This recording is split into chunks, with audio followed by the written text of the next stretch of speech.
मुंबई में पिछले कई घंटों से लगातार तेज बरसात हो रही है और जिसका असर मुंबई की लाइफलाइन पर पड़ रही है, यानी कि लोकल ट्रेन पर।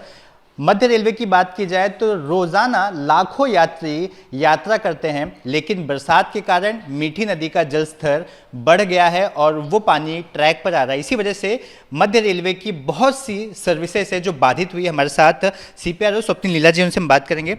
सर, क्या स्थिति है फिलहाल? बरसात बहुत तेज है, अगले 3 घंटे तक रेड अलर्ट वापस से आईएमडी की तरफ से जारी किया गया है। देखिए, छत्रपति शिवाजी महाराज टर्मिनस से बांद्रा की तरफ की जो हार्बर लाइन की लोकल्स हैं या गोरेगांव की तरफ की जो लोकल्स है वो हम लोगों ने रिस्टोर कर दी है। लेकिन जैसा कि आपने बताया, मीठी रिवर की जो लेवल है वो लेवल जनरली 2.7 मीटर पे हम लोग उसे डेंजरस लेवल माना जाता है। जैसे ही उसके ऊपर जाता है पानी, वैसे हम लोग सेफ्टी के प्रिकॉशंस लेना शुरू कर देते हैं। आज उसका लेवल अभी के कंडीशन में 3.6 मीटर है, मतलब लगभग 900 मिलीमीटर ज़्यादा उसकी अपनी जो डेंजर लेवल है उससे। इसके चलते मीठी रिवर के पास में रहने वाले स्थानक जैसे कि चूनाभट्टी, कुर्ला, सायान, गोवंडी, इन स्थानकों के ऊपर ट्रैक के ऊपर 15 इंच इतना तक, इस लेवल तक पानी आया है ट्रैक के ऊपर। मतलब जो रेलवे का रूल है वहाँ पे, या रेलवे का ये है, रेल है, उसके ऊपर से इतनी 15 इंच तक पानी आया है। जनरली हम लोग जो लोकल सेवाएं हैं 6 इंच तक जब पानी आता है तब रिस्ट्रिक्टेड स्पीड के साथ में चलाते हैं, और 4 इंच तक मेल एक्सप्रेस सर्विसेज भी हम लोग चलाते हैं रिड्यूस स्पीड के साथ में। लेकिन 15 इंच होने के कारण वहाँ की जो सर्विसेज है वो सारी ही सस्पेंड कर दी गई थी। अभी भी छत्रपति शिवाजी महाराज टर्मिनस से थाना तक की सर्विसेज और हार्बर लाइन पे छत्रपति शिवाजी महाराज टर्मिनस से मानखुर्द तक की जो सर्विसेज हैं, ये सर्विसेज अभी भी रिस्टोर नहीं की गई है। इनके अलावा की जो बाकी की सर्विसेज है वो सुचारू रूप से चल रही है। थाना से वाशी के लिए ट्रांस हार्बर की सर्विसेज, थाना से कसारा और थाना से करजत खोपोली के लिए जो सर्विसेज है, ये सर्विसेज शटल के रूप में चलाई जा रही है। साथ ही में हार्बर लाइन के ऊपर मानखुर्द से लेके पनवेल तक शटल सर्विसेज चलाई जा रही है। बेलापुर से उरन के बीच में रेगुलर सर्विसेज जो हैं वो चलाई जा रही हैं।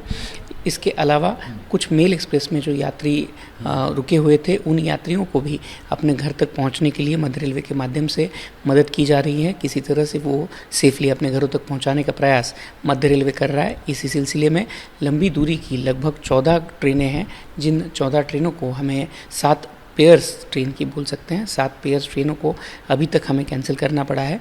साथ ही साथ में 9 पेयर्स ऑफ ट्रेन्स को हम लोगों ने अब तक रीशेड्यूल किया है। सर, ये तो रेलवे का अपडेट था। जो लोग ऑलरेडी ट्रेनों में हैं, फंसे हैं, जो बीच ट्रैक में हैं, कहीं ट्रेनें रुकी हुई हैं, क्योंकि मैंने देखा, खुद भी देखा कि एक के पीछे एक कई ट्रेनें बंचिंग दिखाई दे रहा है, तो उन यात्रियों की सुरक्षा के लिए रेलवे ने किस तरह से कोशिश कर रही है? देखिए, जो ट्रेनें इन ट्रैक्स पे ऊपर थी, लोकल सबअर्बन ट्रेनें जो थी, उन ट्रेनों को नज़दीकी स्टेशन तक पहुंचाया गया है। इसके अलावा लगभग 2 से 3 ऐसी ट्रेनें थी जो सेक्शन में रुकी हुई थी। उन ट्रेनों के यात्रियों की सुरक्षा के लिए आरपीएफ के माध्यम से वहाँ पे उनके लिए सहायता प्रोवाइड की गई है। साथ ही साथ में स्टेशन के ऊपर का कमर्शियल स्टाफ, जैसे कि आपने देखा होगा, बहुत सारे स्थानकों पर जो यात्री फंसे हुए हैं, उन यात्रियों को पानी की सुविधा हो या खाने की सुविधा हो, ये भी रेलवे के माध्यम से प्रदान की जा रही है। इसके अलावा यात्रियों से हमारा ये निवेदन है कि कृपया ट्रैक पे चलना या ऐसे कोई भी शॉर्टकट लेना अवॉइड करें। इस समय पे ये ट्रैक के ऊपर जाना खतरे से खाली हो, खतरादायक हो सकता है आपके लिए, खतरे से खाली नहीं है। इसी सिलसिले में हम लोग आपके माध्यम से यात्रियों से ये अनुरोध करते हैं कि कृपया वो ऐसी चीज़ें या शॉर्टकट लेना अवॉइड करें, क्योंकि अगर रेलवे सर्विसेज रिस्टोर हो जाती है तो उस ट्रैक के ऊपर चलना जानलेवा भी हो सकता है और जानलेवा भी हो सकता है। सर, क्योंकि रेलवे ट्रैक पर लोग कई बार चलने को मजबूर हो जाते हैं, पानी ज़्यादा होता है तो पता नहीं चल पाता नाला कहाँ पर है या फिर जो डेंजरस चीज़ें वो कहाँ, क्योंकि जब पानी नहीं होता तो आपको पता होता है कि आप कहाँ पैर रख रहे हैं। तो इस संदर्भ में आप लोगों से क्या कहेंगे? और जो ऑलरेडी अलग अलग स्टेशन पर भीड़ इकट्ठा है, उसे कैसे जल्द से जल्द कम किया जाएगा, लोगों को उनके डेस्टिनेशन तक पहुंचाया जाएगा? देखिए, 2 चीज़ें थी इसमें। हम लोगों ने, जैसे बीएमसी ने कल रात में ही ये सभी ऑफिसेस को, सभी स्कूल्स और कॉलेजेस को ये हिदायत दी थी कि कृपया करके आज जो है वो आप छुट्टी दें और यात्रियों को, कम से कम यात्रियों का करना, जिनका एसेंशियल सर्विसेज हैं, केवल उन्हीं को आने के लिए परमिशन दे। इस तरह की हिदायत बीएमसी ने दी थी। उसके माध्यम से आज अगर आप देखेंगे काफ़ी हद तक कम भीड़ सभी स्थानकों पर अपने को दिखने को मिली है।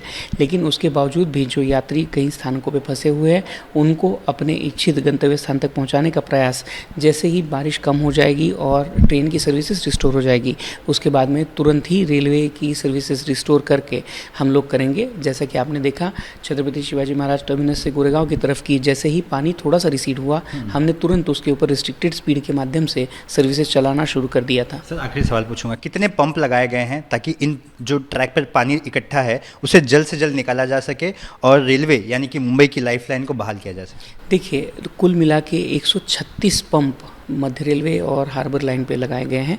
इसमें के 107 पंप मध्य रेलवे के हैं और लगभग 29 पंप जो है वो बीएमसी के द्वारा संचालित है। इसमें से सभी पंप की जो कैपेसिटी है वो 60 क्यूबिक जो हम लोग लीटर्स बोलते हैं 60 क्यूबिक लीटर्स पर आवर से ज़्यादा है, 60 million cubic metres per hour से ज़्यादा है। इसमें के जो बड़े पंप है वो लगभग 150 मीटर क्यूब वाटर हर 1 घंटे में बाहर फेंक सकते हैं, इतनी कैपेसिटी की है।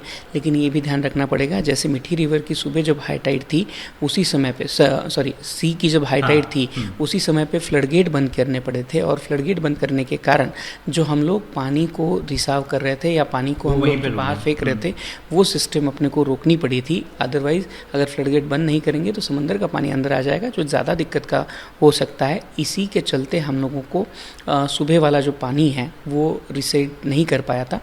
और साथ ही साथ में जैसा कि आप भी देख रहे हैं बारिश का जो जोर है वो फिर से 2 बजे के बाद में फिर से एक बार बढ़ने को शुरू हुआ है जिसके चलते पानी की जो लेवल्स है जगह जगहों पे वो और बढ़ती हुई नज़र में आ रही है। धन्यवाद।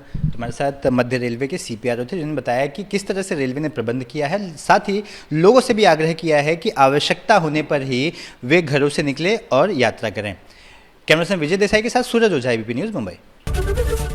एबीपी माझा, उघडा डोळे बघा नीट।